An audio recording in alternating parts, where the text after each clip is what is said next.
तो आज हम बात करने वाले हैं कि क्या हेयर ट्रांसप्लांट एक अच्छी चीज़ है या फिर बुरी चीज़ है। और ये डिस्कशन में आप भी मेरे साथ रहोगे क्योंकि आज की वीडियो में कुछ अलग तरीके से करने वाले हूँ। देखो यहाँ पर हम क्या, पहले समझ लो हमें क्या करना है। यहाँ पर क्या होगा कि एक पॉइंट मैं बताऊँगा और वो पॉइंट के ऊपर मैं मेरा ओपिनियन दूंगा कि ये ऐसा है और फिर हम उसमें से सिलेक्ट करेंगे कि क्या हेयर ट्रांसप्लांट अच्छी चीज़ है या बुरी चीज़ है, वो टॉपिक के ऊपर, वो पॉइंट के ऊपर। और अगर आप अग्री करते हो तो ठीक है मेरे साथ, लेकिन अगर आप अग्री नहीं करते हो पर्टिकुलर पॉइंट के ऊपर तो आपको क्या करना है, वो पॉइंट का नाम लिखना है कमेंट में और वहाँ पर लिखना है कि नहीं सर मैं मतलब ये अग्री नहीं करता हूँ, और फिर आपको रीज़न लिखना है कि आप मेरे साथ क्यों अग्री नहीं कर रहे हो। सिर्फ ऐसे नहीं लिखना है कि नहीं मैं अग्री नहीं कर रहा हूँ, ठीक है। That is not a right way, क्योंकि फिर बाकी लोगों को भी तो, ऑडियंस को भी तो पता चलना चाहिए, बाकी पब्लिक को भी तो पता चलना चाहिए कि आप वो पॉइंट में मेरे साथ क्यों अग्री नहीं कर रहे हो। तो अभी आपको आपकी जो स्क्रीन है वहाँ पर ये टेबल दिख रहा होगा। तो इसमें लिखा है सबसे पहले कि क्या हेयर ट्रांसप्लांट जो है वो परमानेंट सॉल्यूशन है। तो मैं आपको बताता हूँ कि हेयर ट्रांसप्लांट जो होता है वो एक साइंटिफिक ट्रीटमेंट है जिसमें आपका जो डोनर एरिया है वो डोनर एरिया से बाल लगा के निकाल के जहाँ पर आपको गंजापन है वहाँ पर उसको लगाया जाता है। लेकिन ये जो डोनर एरिया है वो हर एक का एक जैसा नहीं होता, हर एक पेशेंट का एक जैसा नहीं होता है। तो ऐसी सिचुएशन में आपके जो सर्जन डॉक्टर है उनको पता चलना चाहिए कि इनका जो डोनर एरिया है उसमें से एटलीस्ट 70-80% सेफ्टी वाला एरिया कौन सा है। मे बी 100% एक्यूरेट वो चीज़ करने के लिए आज तक कोई टेस्ट या कुछ आया नहीं है, बट 70-80% आप एक्सपीरियंस से वो अंदाज़ा लगा सकते हो कि भाई जो ये वाला एरिया है, ये एरिया में से अगर हम बाल लेके निकालते हैं तो आपका जो बालने से गंजापन है उसका आपको एक लॉन्ग टर्म सॉल्यूशन मिलेगा। तो मेरा मानना ये है इस टॉपिक के ऊपर कि हेयर ट्रांसप्लांट एक अच्छा सॉल्यूशन है गंजापन को सॉल्व करने के लिए, अच्छा परमानेंट या फिर लॉन्ग टर्म सॉल्यूशन है बालनेस को सॉल्व करने के लिए। तो पहला जो टॉपिक है उसमें मैं डालूंगा यस, मुझे ये अच्छी बात लगती है, ये बुरी बात बिल्कुल भी नहीं लगती है। अब हम दूसरे पॉइंट पे आते हैं हाई कॉस्ट के ऊपर, इनिशियल हाई कॉस्ट। तो यहाँ पर बात हो रही है कि जब आप ट्रांसप्लांट करवाने जाते हो तब खर्चा बहुत लगता है। तो ऑन एन एवरेज अगर हम ट्रांसप्लांट की बात करें तो ये जो खर्चा है वो 50,000 से लेके मेरे हिसाब से 15-20 लाख तक भारत देश में जाता है, depending on the clinic. Doctor का अनुभव कैसा है, किस तरह का क्लिनिक है। कुछ ऐसे क्लिनिक्स है तो वहाँ पर हाई कॉस्ट लगती है, कहीं पे कम लगती है, कहीं पे, वो डिपेंड करता है कि डॉक्टर का अनुभव और टेक्नोलॉजी कैसी है। तो अगर यहाँ पर मैं बात करूँ तो कॉस्ट तो थोड़ी सी मे बी हाई है, बट अगर दुनिया के कंपैरिजन में मैं बात करूँ तो इंडिया में जिस भाव में या जिस कॉस्ट में हेयर ट्रांसप्लांट हो रहा है, आप नसीब वाले हो। अगर यही चीज़ आप यूएसए, यूके या कोई और कंट्री में देख लो कितने रुपए की होती है, तब आपको ये चीज़ समझ में आएगी। बट जाने दो, हम वहाँ तो नहीं रहते, वहाँ की बात क्यों करनी, हम भारत देश की बात करते हैं। तो मेरे क्लिनिक के अंदर एक ऑटो ड्राइवर से लेके जिसको मतलब एकदम जो माइनर लेबर वर्क करते हैं वहाँ से लेके बड़े लोगों ने हेयर ट्रांसप्लांट करवाया है। तो अगर एक जो लेबर वर्क कर रहा है, मेहनत मतलब डे टू डे अपना सर्वाइव कर रहा है, वो बंदा अगर हेयर ट्रांसप्लांट करवा सकता है तो क्या उसकी कॉस्ट को हम हाई गिनेंगे। बट मार्केट अगर हम 50,000 की बात कर रहे हैं तो इन दी हैंड मैं ऐसा मानता हूँ कि अगर जिसके पास पैसे है उनको ज़्यादा दिक्कत नहीं होगी, बट जिनके पास पैसे नहीं है उनके लिए वो डेफिनेटली हाई कॉस्ट है। तो यहाँ पर थोड़ा सा मैं हेयर ट्रांसप्लांट को माइनस पॉइंट दूंगा और यहाँ पर मैं बताऊंगा कि भी कॉस्ट के मामले में थोड़ा हेयर ट्रांसप्लांट को थोड़ा ठीक होना पड़ेगा आगे जाके। तीसरी बात करते हैं ग्रेजुअल रिजल्ट के बारे में। तो ग्रेजुअल रिजल्ट मतलब हेयर ट्रांसप्लांट का जो रिजल्ट है वो धीरे धीरे आता है। ऐसा नहीं है कि आप एक शॉप में गए, वहाँ पर आपका नाप लिया, अपने पैच पहना दिया और बाहर आए, बिल्कुल बिना टेरेस की बिल्डिंग में से आप पूरा यंग बन गए, एकदम हैंडसम वाला लुक आ गया, है ना।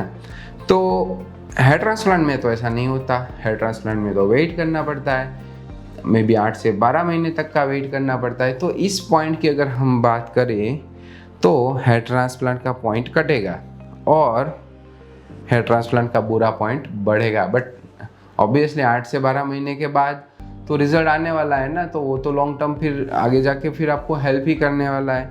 तो यहाँ पर मुझे हल्का सा कन्फ्यूजन है कि मैं इसको गुड में डालूँ या बैड में डालूँ ये पॉइंट को।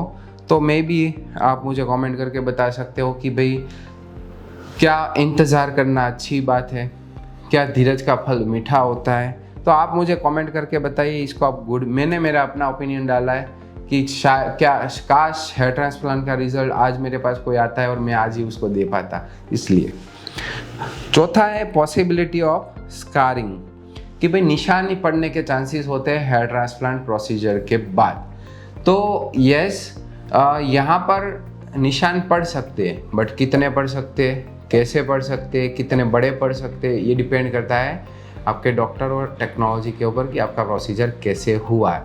तो एक ये कंट्रोलेबल फैक्टर है जिसको मिनिमाइज किया जा सकता है। तो इसीलिए ये जो पॉइंट है इसको हम 50-50 मार्क्स देंगे, मतलब आधा इसको मिलेगा आधा इसको मिलेगा। क्योंकि जिनको जो अगर आप अच्छा सेंटर चूज़ नहीं करोगे, अच्छे डॉक्टर को चूज़ नहीं करोगे और फिर आप बोलोगे कि भाई हेयर ट्रांसप्लांट ट्रीटमेंट ख़राब है, तो भाई वो ट्रीटमेंट ख़राब नहीं है, आपका जजमेंट ख़राब है, आपका डिसीजन ख़राब है। तो आपको आप मुझे फिर भी आप बता सकते हो कमेंट करके, ये मेरा ओपिनियन है, ठीक है। यहाँ पर ऐसा कुछ नहीं है जो मैं बोलूँ वो सही है। आप भी बता सकते हो कमेंट में अगर मैंने कोई बात बोली है उससे आप अग्री नहीं करते हो। फिर होता है कि ये जो ट्रीटमेंट है, 5वां पॉइंट है डिपेंडेंस ऑन एक्सपर्टीज़, मतलब ये चीज़ डिपेंड करती है एक्सपर्टीज़ के ऊपर। तो क्या ये अच्छी बात है या बुरी बात है हेयर ट्रांसप्लांट में? देखो, अगर मैं मेरा पर्सनल इसमें बताऊँ तो ये एक तरह से मुझे अच्छा नहीं लगता, क्योंकि चाहे वो एक्सपर्टीज़ के ऊपर डिपेंड करे या ना करे, लेकिन जो बंदे को हेयर लॉस हो रहा है उसको अगर हेयर मिल जाते हैं तो उसका कॉन्फिडेंस बनता है, चाहे वो कोई भी दे दे। ऐसा ज़रूरी नहीं है वो एक्सपर्ट को ही देना है, कोई भी दे दे। लेकिन समय अभी ये बोलता है कि भाई जो क्वालिफाइड डॉक्टर्स है, जो स्किल्ड डॉक्टर्स है, वही ये ट्रीटमेंट अच्छे से कर सकते हैं। तो वो बात भी सही है। लेकिन अगर मैं मेरा पर्सनल ओपिनियन बताऊं तो काश ऐसा कुछ होता या ऐसी कुछ टेक्नोलॉजी होती या ऐसा कुछ भी होता जहां पर हेयर ट्रांसप्लांट या हेयर की ट्रीटमेंट को एक्सपर्टीज़ के ऊपर डिपेंडेंट ना रहना पड़ता, ताकि सामने वाले यानी कि आप लोगों को नहीं पता है कि मुझे कौन से क्लिनिक में जाना है, कौन से डॉक्टर के पास जाना है, उसका क्वालिफिकेशन क्या होना चाहिए, उसके पास क्या डिग्री होनी चाहिए, कितनी एक्सपर्टीज़ होनी चाहिए। इसलिए आपके साथ वो प्रॉब्लम हो जाती है, राइट। तो इसके लिए मैं ये पॉइंट में अग्री नहीं करता हूँ और इसको मैं बैड बताता हूँ। तो जो डिपेंडेंस ऑन एक्सपर्टीज़ है उसको हम बैड बोलेंगे। मेरे हिसाब से वो नहीं होना चाहिए, बट रियलिटी ये है कि होनी एक्सपर्टीज़ के पास ही आपको काम करवाना पड़ेगा। तो छठा पॉइंट ये है कि ये मिनिमली इन्वेजिव ट्रीटमेंट। इन्वेजिवनेस मतलब कि यहाँ पर जो क्या बोलते हैं कि जो बड़ी सर्जरी होती है ना, वहाँ पर आपको ज़्यादा कापकुप होती है, ज़्यादा स्टिचेस या निशान आते हैं। जब एब्डोमिनल आपने देखा होगा कई लोगों को बहुत ज़्यादा कट करके सर्जरी की, तो उसको ज़्यादा इन्वेजिवनेस बोलेंगे। जबकि उसके सामने हेयर ट्रांसप्लांट की हम बात करें तो यहाँ पर जो इन्वेजिवनेस है वो कम होती है। एकदम एक बाल को निकालते हैं, एक बालों को इम्प्लांट करते हैं। तो इस मामले में हेयर ट्रांसप्लांट एक अच्छी ट्रीटमेंट है, बुरी ट्रीटमेंट बिल्कुल भी नहीं है। फिर हम बात करते हैं क्विक रिकवरी के बारे में कि हेयर ट्रांसप्लांट के बाद जो रिकवरी होती है वो फटाफट हो जाती है, फास्ट हो जाती है। अगर वो फास्ट हो जाती है तो हम उसको गुड चीज़ बोलेंगे, अगर फास्ट नहीं होती है तो हम उसको बैड चीज़ बोलेंगे। तो यूजुअली 2 से 3 FUE हेयर ट्रांसप्लांट एक ऐसी इतनी अच्छी ट्रीटमेंट है कि दूसरे दिन भी ऑलमोस्ट आपको ऐसे नॉर्मल फीलिंग आना शुरू हो जाएगा कि मेरा कुछ नहीं हुआ है, सब ठीक है। तो इसको मैं इस पॉइंट के लिए गुड मार्क्स दूंगा, बिकॉज रिकवरी रियली में बहुत फास्ट होती है। तीसरे दिन चौथे दिन आप आराम से अपना ऑफिस में जाके अपना काम कर सकते हो, कंप्यूटर वर्क कर सकते हो, फील्ड में भी आप जाके काम कर सकते हो, कुछ प्रिकॉशंस के साथ, कुछ केयर के साथ। तो जो रिकवरी का पॉइंट है उसमें हेयर ट्रांसप्लांट को हम गुड बोलेंगे। नॉट सूटेबल फॉर एवरीवन, मतलब कि भाई हर एक जो बंदा है वो हेयर ट्रांसप्लांट नहीं करवा सकता। तो अगर इस पॉइंट की हम बात करें तो हेयर ट्रांसप्लांट बहुत ही सिलेक्टिव प्रोसेस है, मतलब सब लोग नहीं करवा सकते, सिलेक्टिव लोग ही करवा सकते हैं। तो इसके लिए मैं इसको थोड़ा सा बैड पॉइंट, काश सब करवा सकते, इसलिए मैं इसको बैड पॉइंट दे रहा हूँ, क्योंकि हर एक के लिए सूटेबल नहीं है। जब मुझे ग्रेड 7 वाले को बोलना पड़ता है कि भाई नहीं होगा जाओ आप, तो मेरे को भी बुरा लगता है और सामने वाले को भी बुरा लगता है कि भाई मैं इतनी आशा रख के सर के पास आया था और मुझे वो सॉल्यूशन नहीं मिला, राइट। तो मैं एग्री नहीं करता हूँ भाई, it is not suitable for everyone, तो ऐसा नहीं होना चाहिए। और ये हेयर ट्रांसप्लांट का बैड पार्ट है, गुड पार्ट नहीं है। फिर भी अगर आपको, जैसे मैंने बोला वीडियो की शुरुआत में, कि अगर आप मेरे साथ अग्री नहीं करते हो तो आपको अग्री होने की ज़रूरत नहीं है। आप कमेंट करके बोलिए कि नहीं सर ये ऐसा ही है या ऐसा ही है। I would be happy to know your opinion, क्योंकि आप बोलोगे तो शायद मुझे ऐसा कुछ सोचने का मौका मिले जो मैं नहीं सोच पा रहा हूँ, राइट। सो 9th जो हमारा टॉपिक है वो है बूस्ट कॉन्फिडेंस। आपका कॉन्फिडेंस बढ़ता है कि नहीं बढ़ता है हेयर ट्रांसप्लांट होने के बाद। और इसमें मैं 100% श्योर हूँ कि हेयर ट्रांसप्लांट एक गुड ट्रीटमेंट है, क्योंकि ये चीज़ मैं रोज़ देखता हूँ। और जितने लोगों को मैंने अपने हाथों से मैंने ट्रीट किया है, हेयर ट्रांसप्लांट किया है, और उनको पहले मैं जब देखता हूँ तब उनका फेशियल जो एक्सप्रेशन होता है, जो साइकोलॉजिकल उनका कॉन्फिडेंस होता है, जो तरीका होता है, और बाल आने के बाद वो जो तरीका होता है वो पूरा चेंज होता है। चाहे वो मेरे सामने हो, वो पर्सन, या अपने फैमिली में हो, अपने फ्रेंड्स के साथ हो, या फिर अपने गर्लफ्रेंड के साथ हो, अपने वाइफ के साथ हो, हर एक जगह पर उनका जो मेंटल स्टेटस है वो चेंज हो गया होता है, बिकॉज ही फील कॉन्फिडेंस। तो यहाँ पर मैं हेयर ट्रांसप्लांट को एक अच्छा पॉइंट दूंगा, क्योंकि बिल्कुल भी वो बैड चीज़ नहीं है। फिर है risk of infection if not handled properly. तो क्या एक अच्छी चीज़ है या बुरी चीज़ है हेयर ट्रांसप्लांट में? देखो, वैसे तो इन्फेक्शन होना बहुत ही कम चांसेस है हेयर ट्रांसप्लांट के अंदर, और यहाँ पर क्योंकि ऐसा लिखा है कि नॉट हैंडल्ड प्रॉपरली, तो ऑब्वियसली अगर प्रॉपरली नहीं किया गया है, अगर आपका जो ट्रीटमेंट हो रहा है वो वहाँ पर क्वालिटी नहीं है, या फिर आप ट्रीटमेंट के बाद आप खुद अपना केयर नहीं कर रहे हो, दोनों जगह पर इन्फेक्शन लगने के चांसेस रहते हैं। तो यहाँ पर मैं थोड़ा 50-50 दूंगा कि भाई गुड भी है और बैड भी है, क्योंकि आपको भी ध्यान रखना है और क्लिनिक को भी ध्यान रखना है, दोनों को अपनी जिम्मेदारी अच्छे से निभानी है। फिर आता है हमारा 11th टॉपिक कि हेयर ट्रांसप्लांट का जो रिजल्ट है वो डिपेंड करता है आपकी एज और हेल्थ के ऊपर। तो क्या ये एक अच्छी चीज़ है या बुरी चीज़ है? मेरे हिसाब से तो ये बुरी चीज़ है, क्योंकि ये एक्चुअली में डिपेंड करता है आपकी हेल्थ के ऊपर और थोड़ा सा एज के ऊपर। तो मेरा मानना तो ये है कि भाई चाहे किसी को कितना भी डायबिटीज़ हो, ब्लड प्रेशर हो, या कुछ भी हेल्थ इश्यू हो, काश वो हेयर ट्रांसप्लांट करवा पाता, काश उनकी, या फिर वो ग्रेड 7 में हो, राइट, तो काश वो हेयर ट्रांसप्लांट करवा पाता। चाहे वो उसकी एज कोई सी भी हो, 15 साल का लड़का अगर उसको गंजापन हो रहा है, या 16, 17, 18 साल की एज में भी गंजापन हो गया है उसको पूरा, तो काश वो हेयर ट्रांसप्लांट करवा पाता। तो इसके जो रिजल्ट्स है वो थोड़ा सा डिपेंड ये फैक्टर्स के ऊपर करते हैं, तो हम इसकी वजह से इसको गुड नहीं बोलेंगे, क्योंकि वो वहाँ पर मैं चाहता हूँ कि वो हर एक करवा, ये मेरा पर्सनल ओपिनियन है, आप अपना ओपिनियन कमेंट में बता सकते हो।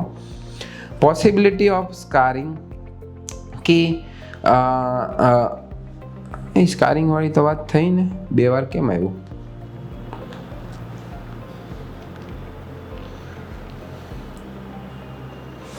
ये हमने ऑलरेडी पहले डिस्कस कर लिया है, तो इसके बारे में हम नहीं बात करेंगे। तो एक्चुअली आप पार्ट ज कट करना लगो बराबर। नेचुरल अपीयरेंस, तो क्या हेयर ट्रांसप्लांट के बाद जो रिजल्ट होता है उसका जो अपीयरेंस है वो नेचुरल आता है, नेचुरल जैसा आता है। तो यहाँ पर मैं डेफिनेटली हेयर ट्रांसप्लांट का रिज़ल्ट है उसको गुड बोलूँगा और बैड नहीं बोलूँगा, क्योंकि हमारे ये चीज़ हमारे पेशेंट्स खुद बोलते हैं।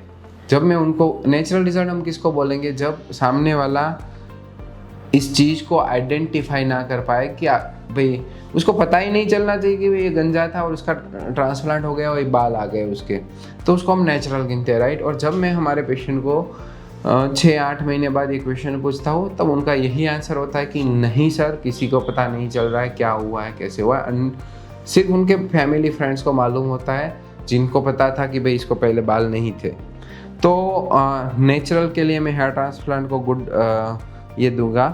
फिर need for multiple session for full coverage, तो भाई यहाँ पर तो काश ऐसा होता कि किसी भी तरह का गंजापन वाला लड़का मेरे पास अगर आता है, इंसान मेरे पास आता है, तो मैं उसको एक ही बारी में पूरा करके दे देता। ना ही मेरे को इतना समझाना पड़ता, ना ही उसको इतना टेंशन होता कि भाई मेरे को 2 बार करना पड़ेगा, 3 बार करना पड़ेगा, 5 बार करना पड़ेगा, और ना ही उसको बार बार वो प्रोसेस में से जाना पड़ता, क्योंकि हर बार अगर हम ट्रीटमेंट कर रहे हैं तो वो पेन और वही डिस्कम्फर्ट थोड़ा बहुत उसको मैनेज करना पड़ता है। तो ये पॉइंट के लिए तो मैं हेयर ट्रांसप्लांट को थोड़ा सा बैड पॉइंट दूंगा, बिल्कुल ये मामले में सही नहीं है, गुड नहीं है, क्योंकि बड़े प्रॉब्लम में आपको मल्टीपल सेशन हेयर ट्रांसप्लांट के करवाने पड़ते हैं। फिर आपका आता है कि हेयर शेडिंग पोस्ट ऑप। अरे ये पॉइंट में तो हमको हेयर ट्रांसप्लांट को तो बैड पॉइंट ही देना है, गुड नहीं देना है। अब आपको पता है ना शेडिंग फेज क्या होता है। एक तो इतनी मुश्किल से, मतलब हम इतने टाइम से वेट कर रहे होते कि अभी हेयर ट्रांसप्लांट करवा लूँ, अभी हेयर ट्रांसप्लांट करवा लेता हूँ, और हेयर ट्रांसप्लांट होने के बाद फिर तुरंत बाल नहीं आते, 3 महीने में बाल चले जाते हैं, हमारा जो लगाए हुए वो हेयर फॉल हो जाता है, फिर वो धीरे धीरे आते हैं और 8 से 12 महीने में अपना रिजल्ट आता है। तो ये जो 3 महीने का शेडिंग फेज का टाइम है ना, वो मेरे को तो बिल्कुल अच्छा नहीं लगता है, क्योंकि मेरे पेशेंट को भी अच्छा नहीं लगता, वो भी कॉन्फिडेंट फील नहीं करते, उनको भी एंजाइटी हो जाता है कि भाई बाल आ क्यों नहीं रहे। तो अगर पेशेंट को अच्छा नहीं लगेगा तो मुझे भी अच्छा नहीं लगेगा, तो ये मेरे लिए भी ये बैड पॉइंट है, गुड पॉइंट बिल्कुल भी नहीं है मेरे लिए। तो अगर आपको ऐसा लगता है कि भाई ये गुड पॉइंट है तो आप डेफिनेटली मुझे कमेंट करके बता सकते हो कि भाई नहीं, मैं आपके साथ यहाँ पर अग्री नहीं हूँ। देखिए आज की जो वीडियो थी वहाँ पर हम सिर्फ ये देख रहे थे कि भाई कहाँ पर हेयर ट्रांसप्लांट एक अच्छी चीज़ है और कहाँ पर एक हेयर ट्रांसप्लांट बुरी चीज़ है, और इसीलिए आपको एक ऐसे इंसान की ज़रूरत है जो वो देख पाए कि भाई हेयर ट्रांसप्लांट की अगर 10 चीज़ें में से इसको मैं 8 अच्छी चीज़ दे पा रहा हूँ कि नहीं दे पा रहा हूँ।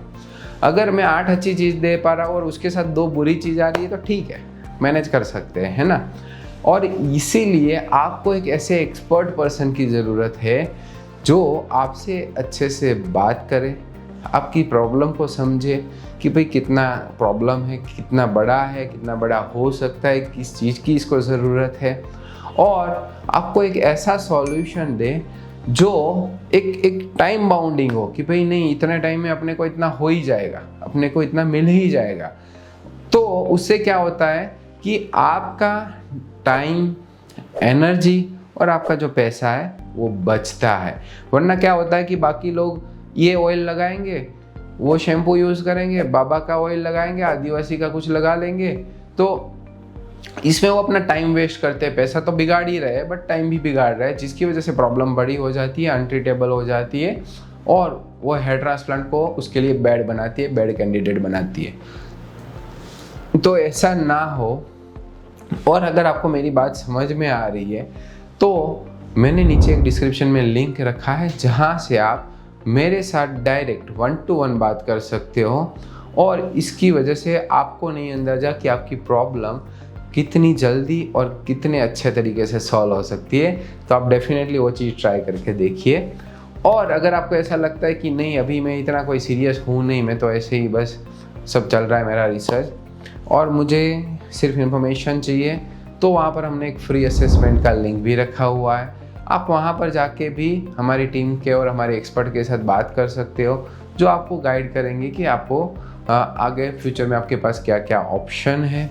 तो अगर आपको मेरी ये वीडियो अच्छी लगी है, यहाँ पर आप मुझे अगर देख रहे हो, तो एक लाइक या फिर कमेंट और एक शेयर तो डेफिनेटली बनता है। आपका वो फ्रेंड जो हेयर ट्रांसप्लांट करवाने का सोच रहा है, या फिर जिसको बाल नहीं है, या फिर जो करवा चुका है, उसको ये डेफिनेटली वीडियो शेयर करना, क्योंकि उसको डेफिनेटली ये वीडियो हेल्प करने वाली है। Thank you so much for watching our videos.